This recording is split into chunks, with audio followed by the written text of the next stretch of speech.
Olá, sejam muito bem-vindos ao Narrativas Antagonista, fato do dia. Senado rejeita indicado de Lula para a DPU.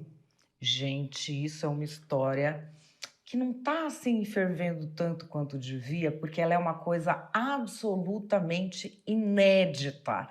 E a gente vai tentar entender o que está acontecendo, analisar, trazer a nossa opinião, sempre elevando o nível do debate. Como é que a gente faz isso aqui no Narrativas Antagonistas? Sempre com um exercício diário para o nosso cérebro, que é tentar escapar desse tom muito alto, esta indignação de rede social, enfim, as tais das narrativas, que se a gente tiver num dia mais ou menos assim, acaba pegando a gente pelo fígado, né? Então, para a gente treinar e escapar disso, qual que é o nosso método diário? Vocês já sabem, 5 da tarde, estou aqui de segunda a sexta e trago para vocês os fatos, a narrativa da esquerda, a narrativa da direita e a minha opinião. E aí, depois, é óbvio, eu também quero saber a sua opinião, que outros temas você sugere que eu traga aqui no Narrativas Antagonista. Já vai aqui embaixo, não esquece de deixar o meu like, e, aliás, não esquece de uma outra coisa. Quero te fazer um pedido e um agradecimento. Primeiro, agradecer vocês que estão aqui, que colocaram o Antagonista no top 3 do IBEST, de melhor site de política nacional. E o meu pedido é o quê? Vota lá para a gente ganhar. Tá aqui, ó, na descrição o link. Você não leva 10 segundos para votar. Já manda esse link para todos os seus amigos. Se você gosta de jornalismo independente, se você gosta do novo projeto do Antagonista que a gente está trazendo para você, dá essa forcinha, dá esse presente para nós, para a gente comemorar todo mundo junto, combinado? Então agora vamos para os fatos. Bom, quais são os fatos? O Senado rejeitou o indicado de Lula para a Defensoria Pública da União, para o cargo máximo de defensor geral. Isso é inédito, isso nunca tinha acontecido. Como que começa essa história? Vamos começar do começo. O que é a tal da Defensoria Pública da União, gente? É uma coisa assim que a gente não fala, né? No dia a dia, não é uma coisa que está aí no noticiário. Mas existe. Da mesma forma que você tem indicações para os tribunais superiores e uma que está todo mundo acompanhando, do tal do PGR, do Procurador-Geral da União, que é lá o topo do Ministério Público, mas, enfim, ele tem funções específicas, esse Procurador-Geral da União. E a gente lembra como é que acontece. Chega a lista tríplice, lembra? O presidente da República escolhe um, aí tem aquelas discussões, precisa escolher de dentro da lista tríplice, ele pode indicar de fora, fica aquele cabo de guerra, lembra?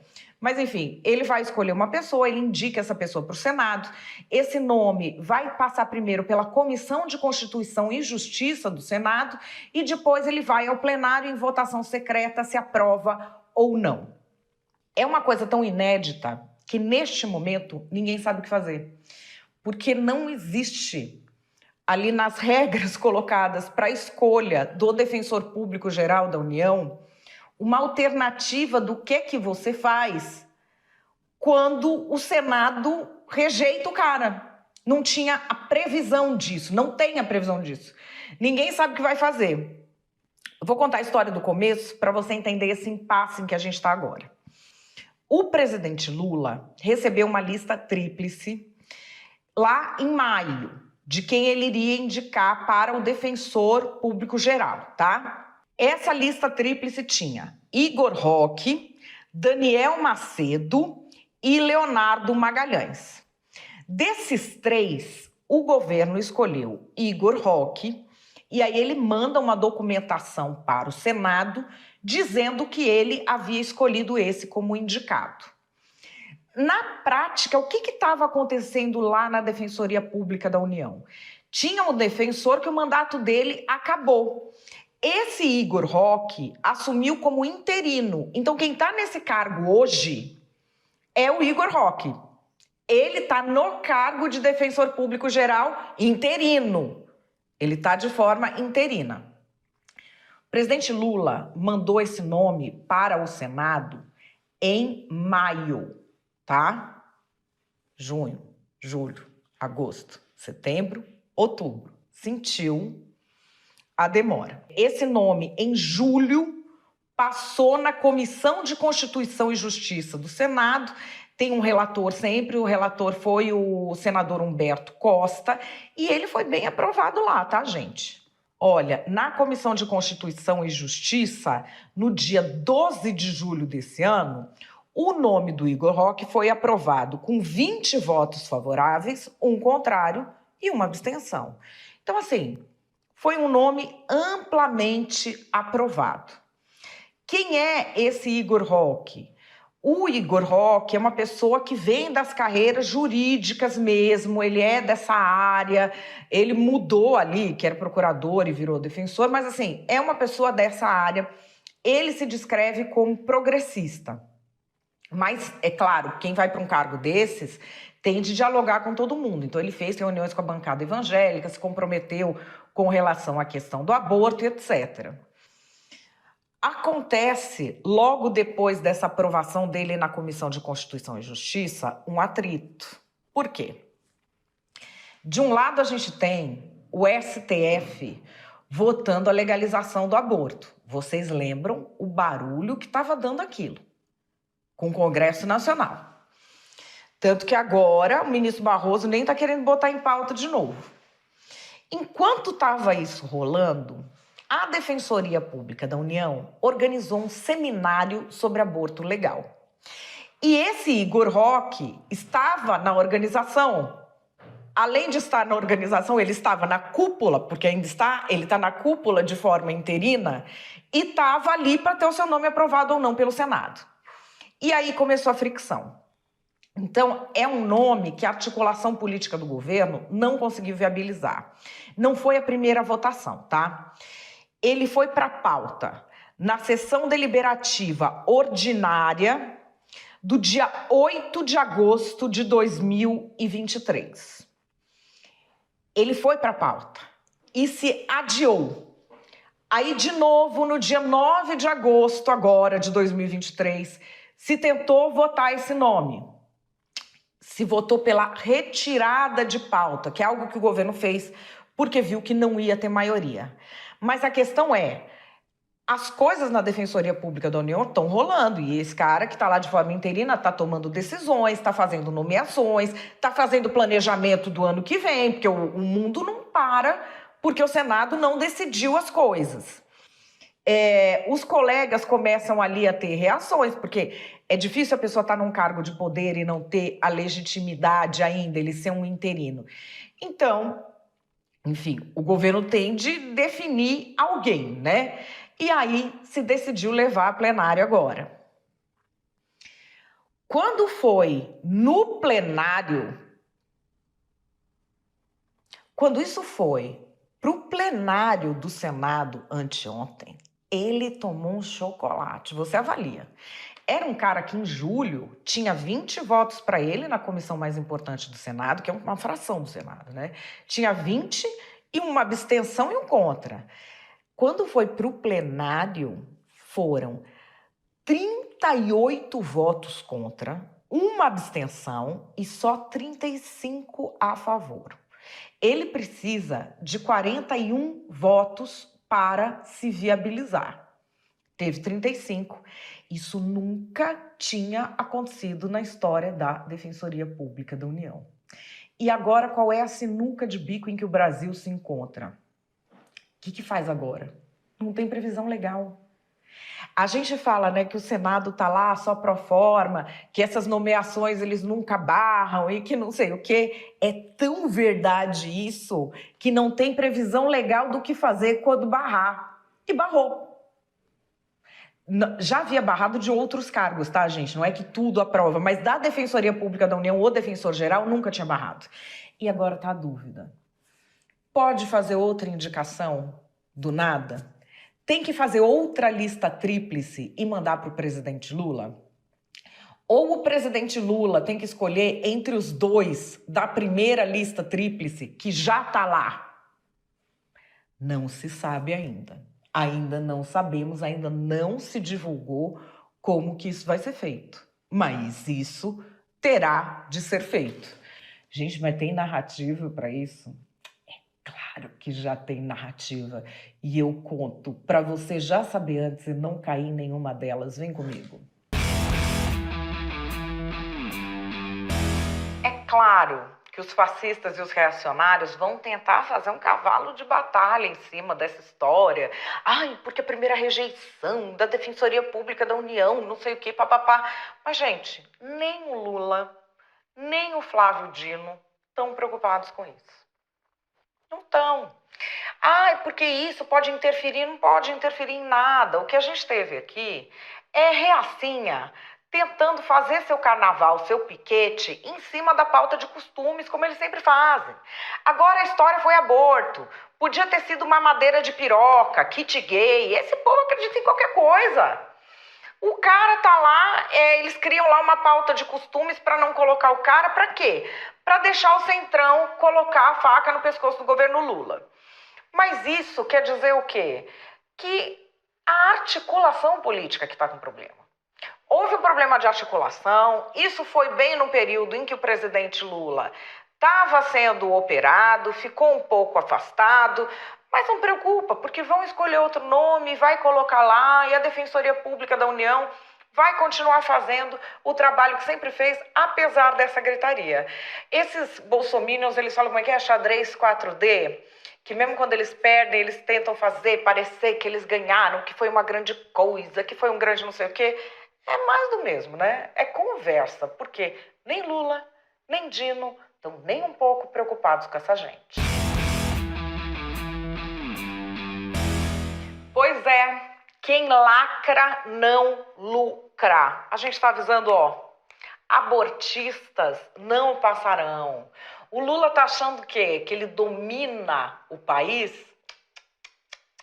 Quis botar o progressista goela abaixo de um congresso de maioria conservadora, quebrou a sua cara. Ele quis passar, uma conversa na bancada evangélica, não, porque não vamos ter não sei o que de aborto, foi lá e fez um negócio defendendo aborto. Tomou. O STF tem feito punições exemplares para evitar que o povo saia na rua. O que esse povo não quer? Nem o STF, a ditadura da toga, nem a ditadura do Lula. Eles são tudo maduristas, eles não querem o povo na rua. Então eles ficam tentando impedir o povo de sair porque eles acham o quê? Que se o povo não estiver na rua, daí o Congresso Conservador que foi eleito não vai ter força para se impor. Pois é, perdeu. Quem lacra não lucra. Quem é que imaginava que iam vetar uma indicação dessas aí que o governo faz? Gente, é uma coisa que era tão certa na mão desse povo que não tem nem regra para o que fazer agora. Ninguém sabe o que vai fazer. Não tinha nem lei para se rejeitasse, porque nunca ninguém pensou, o Congresso ou o Senado, no caso, vai rejeitar uma indicação. Pois é, rejeitou. Quero ver agora se vão escolher outro progressista, outro abortista, outro todes para vir fazer, ou se eles vão escolher alguém, vamos dizer, que realmente passe pelo crivo de um Congresso conservador. O Lula acha que ele derrotou o conservadorismo brasileiro, que ele derrotou o bolsonarismo. Não. Ele ganhou por um dedinho de diferença e tem que aprender a colocar os progressistas no seu devido lugar.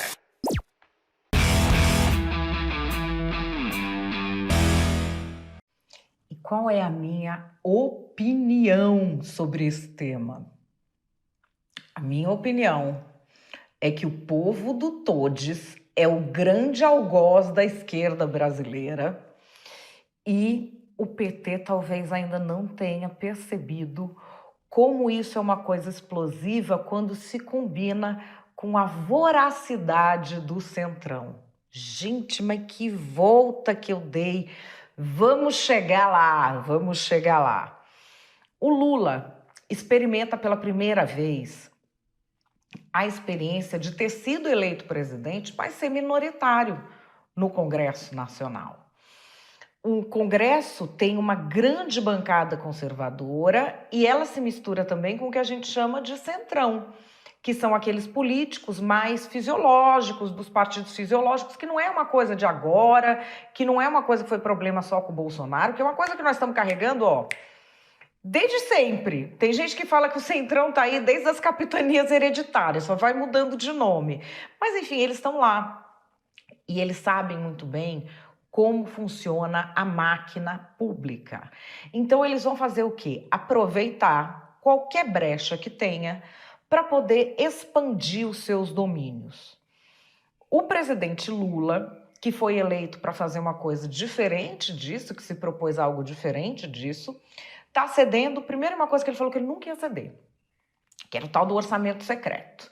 Não, que isso é uma vergonha nacional, porque não pode ser, porque isso, porque aquilo, porque aquilo outro. Ok, cedeu. Deu para os caras o tal do orçamento secreto. Depois o STF foi lá mexer e falou, não, não é secreto, é semi-secreto agora.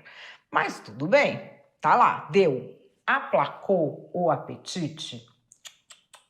Começaram a pedir ministério, deu ministério. Aplacou o apetite? Agora estão indo para cima das estatais. Ele está dando. E aí, o que acontece? Cada brecha que surge para o Centrão poder impor uma derrota ao governo federal é uma forma de mostrar, olha, ou você dá mais, algo que a gente está pedindo, ou aqui você perde. E isso acontece até em coisas que parece que não tem nada a ver com isso, como nomear um defensor público geral da União. Ali dentro da defensoria, na verdade, eu fui checar, teve muita conversa de que ele já tinha indicado para cargos como secretaria executiva pessoas que eram vistas como alinhadas ao PT e que ele fez essa indicação estando como interino, porque vamos lembrar, ele está sendo votado, mas já acabou o mandato do defensor público geral, já saiu. Então, essa mesma pessoa que foi rejeitada é a pessoa que está no cargo como interino, como temporário. Então, assim, aconteceram muitas coisas ali. E aqui, a gente tem, vamos dizer, um peso muito grande da história do aborto. E por que eu falei o pessoal do Todes? Porque é o seguinte, porque parece que um pacote completo do progressiste. O progressiste que eu falo não é o progressista, porque muitos políticos mais antigos vêm falar para mim, não, mas eu sou progressista, o cara é de esquerda. Clássico. O progressiste, ele é o quê? Ele é aquele pacote completo das causas malditas, das causas que eu chamo de midas ao contrário, que aquilo no povo não tem como pegar, o povo não topa aquilo de jeito nenhum. E eles insistem, que é esse povo que usa boné do MST para fazer cosplay. Então tá ali no pacote completo o aborto, a militância trans. E militância trans para quê? Para ter, por exemplo, trans nos esportes femininos, banheiro unissex, esse tipo de militância eu estou falando. Tá nesse pacote o Todes, que é o pessoal que quer mudar a linguagem de tudo. Tá nesse pacote o lance de desmonetização de mídia social. Enfim, um monte de guerra cultural e de batalha simbólica tá nesse pacote. Só que nesse pacote tem também questão de aborto, de armas, de maioridade penal. O pessoal que é favorável ao aborto é minoritário no Brasil, mas tem uma voz muito grande na imprensa, no poder público. E já estava essa briga com o STF da coisa do aborto. Só que entra tudo pro mesmo grupo, entendeu? Porque é o povo do Todes que vai estar falando a favor do aborto em tudo quanto é canto. Nisso você cria uma brecha em que as pessoas têm como se posicionar ideologicamente para exigir mais coisas do governo. Então, assim, enquanto você tem esse povo do Todes nos cargos de poder, isso significa o quê?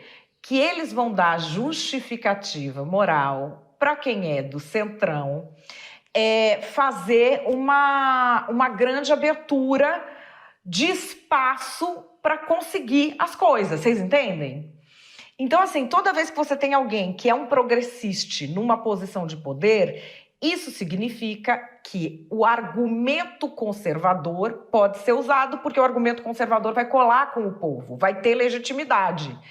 Mas não vai ser só para a vitória conservadora, vai ser para abrir espaço para agigantamento do Centrão. E com isso a performance do governo vai ficando cada vez pior. Enfim, é uma análise ampla. Um dia vocês verão que eu tinha razão ou não.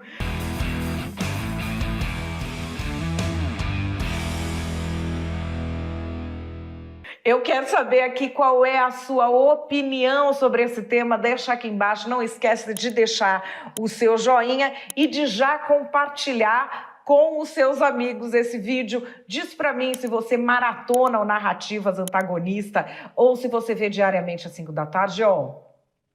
Vota na gente no IBEST. Vocês já botaram a gente nos top 3.